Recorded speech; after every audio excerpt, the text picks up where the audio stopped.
बोलू तो मुझे चार तो भाई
हम चारों को भी काटना भैया। चल चल चल चल।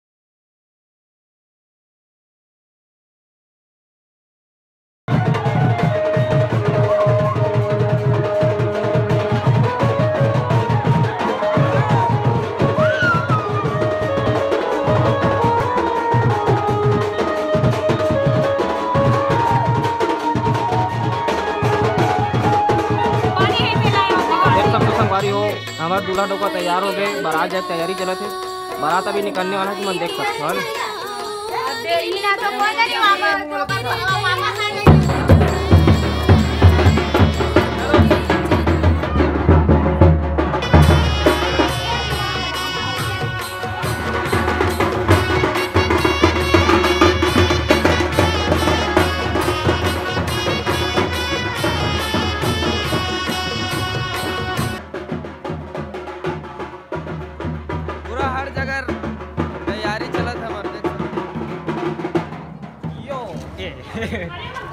यो तो संगवारी हो मन देख सकते हो। आज हम पहुंच गए बारात अति पुत्री वाला है ना, हमारे जो बड़े करेली हमारे बारात आन बड़े करेली से बड़े करेली अति पुत्री बन के। तो हम बन के बहुत में छोटे से देखा था कि ये परंपरा बहुत दिन से चलत आते और ये परंपरा चलती रही। और हमार जोड़ के जो लड़का है ना वो मन बहुत खुश रहते कि अति पुत्री मनाना ऐसी बरतिया मन बैठे हैं, हम देख सकते हो। हम मन आहन साथ में पूरा ये दी महान हमन का ये महान हमन कार में आहन हमन हम बरतिया मन पर घाय पर आगे संगवारी हो देख सकते हो। तुमन अभी समझी वेट होने वाला है कर मन के।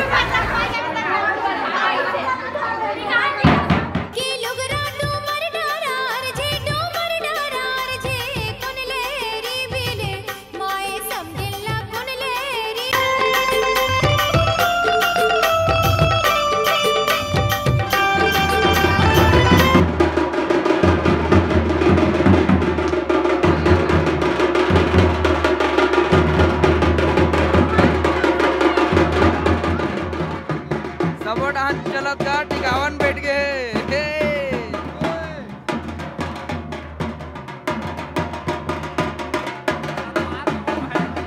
बारात पर घावत भैया।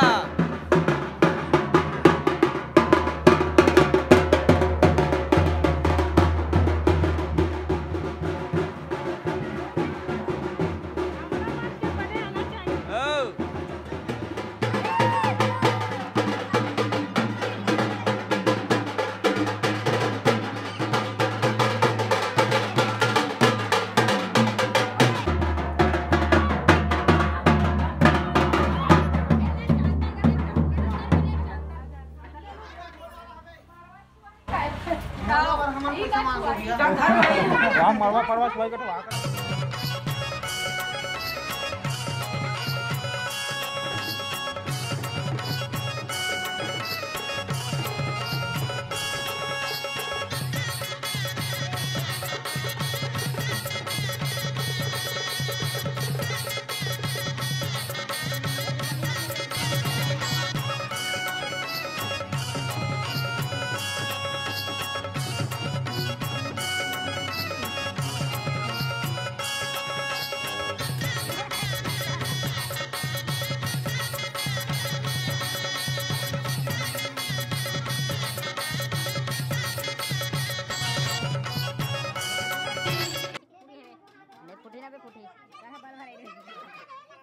हार वाला पहना ही था ब्रेक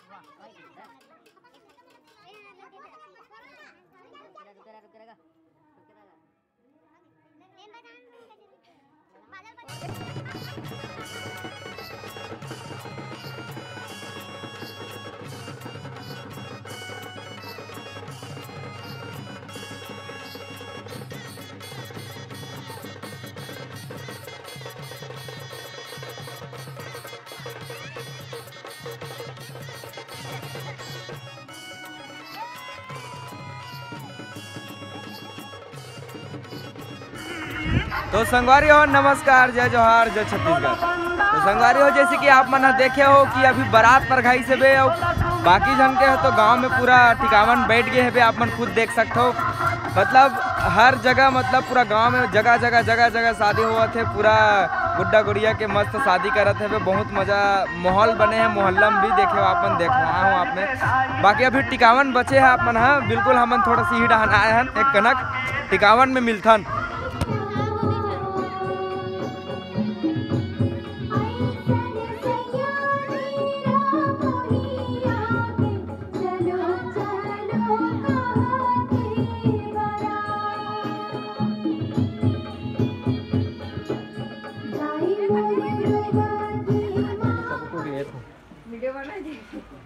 तो हमार पुत्री पुत्रा के शादी हो गए संगवारी हो, तो मन बने आशीर्वाद बनाए रखूँ मैं मन ऊपर। यो तो संगवारी हो नमस्कार, जय जोहार, जय छत्तीसगढ़। तो संगवारी हो कैसे लगी इस वीडियो, मजा आई नहीं अक्ति पुत्री पुत्रा। मोला खुद अब बड़ मजा आ गया। मोर बचपन के दिन याद आगे काबर, जब मैं बचपन में रहो नानकुन रहो ना, तो एक मनसन में नानकुन में पहले महू अक्ति पुत्री पुत्रा खेला हो। मैं तो वहाँ बाजा वाजा बजाऊँ खतरनाक, वह आते नहीं का कहते तेल टिपा, वही टिपम ना मैं खूब बाजा वाजा बजाऊँ, कई मस्ती करे हूँ महू हाँ अपन नानकुन में। जब मेछा डाढ़ी नहीं रही तब मेछा डाढ़ी आ गए तो इतनी तती हो गया। हाँ और टाइम मिली से तो मस्त मैं ये वीडियो यादगार बार बनाया हूँ मस्त। फिर भी अच्छा लगते हैं हमारे छत्तीसगढ़ के पारंपरिक त्यौहार मतलब मनावे तो बहुत अच्छा लगते। और बाकी आप मतलब वीडियो कैसे लगी लाइक कमेंट शेयर जरूर करूँ। मिलते हैं फिर अगले ब्लॉग में, तब तक के लिए जय जोहार, जय छत्तीसगढ़। यो